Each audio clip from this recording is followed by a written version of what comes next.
ബീഹാറിൽ നിയമസഭാ തെരഞ്ഞെടുപ്പ് 2 ഘട്ടങ്ങളിലായി നടക്കും. ആദ്യഘട്ട വോട്ടെടുപ്പ് നവംബർ 6-നും രണ്ടാം ഘട്ടം 11-നും നടക്കും.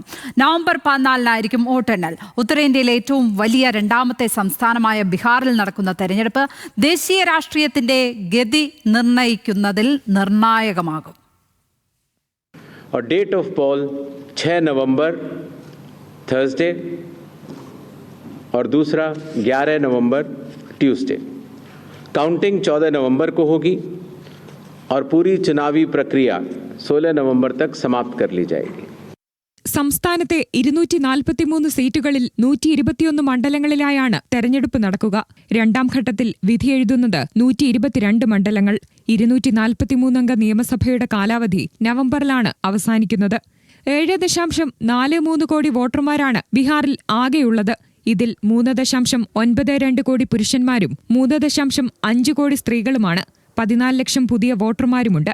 90,712 പോളിംഗ് സ്റ്റേഷനുകളിലും വെബ്കാസ്റ്റ് സൗകര്യമൊരുക്കും.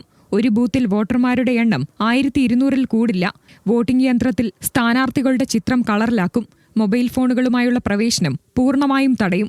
കനത്ത സുരക്ഷയിലായിരിക്കും തെരഞ്ഞെടുപ്പ്. കൂടുതൽ കേന്ദ്രസേനയെ വിന്യസിക്കുമെന്നും തെരഞ്ഞെടുപ്പ് കമ്മീഷൻ വ്യക്തമാക്കി.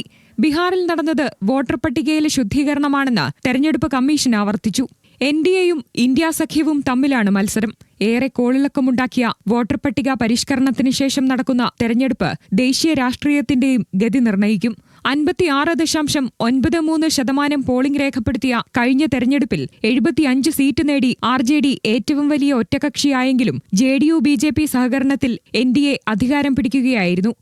SIR പരിഷ്കരണവും അഴിമതിയും ഭരണവിരുദ്ധ വികാരവും നിതീഷ് കുമാറിന്റെ അനാരോഗ്യവുമൊക്കെ പ്രതിപക്ഷം ചർച്ചയാക്കുമ്പോൾ ഓപ്പറേഷൻ സിന്ദൂറും GST പരിഷ്കരണവുമായിരിക്കും NDA സഖ്യം ഉയർത്തിക്കാട്ടുക.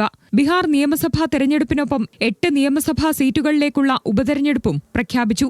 ജമ്മുകശ്മീരിലെ 2 സീറ്റുകളിലേക്കും രാജസ്ഥാൻ, ജാർഖണ്ഡ്, തെലങ്കാന, പഞ്ചാബ്, മിസോറാം, ഒഡീഷ എന്നിവിടങ്ങളിലെ ഓരോ സീറ്റുകളിലേക്കുമാണ് തെരഞ്ഞെടുപ്പ് നടക്കുക. National desk, news Malayalam.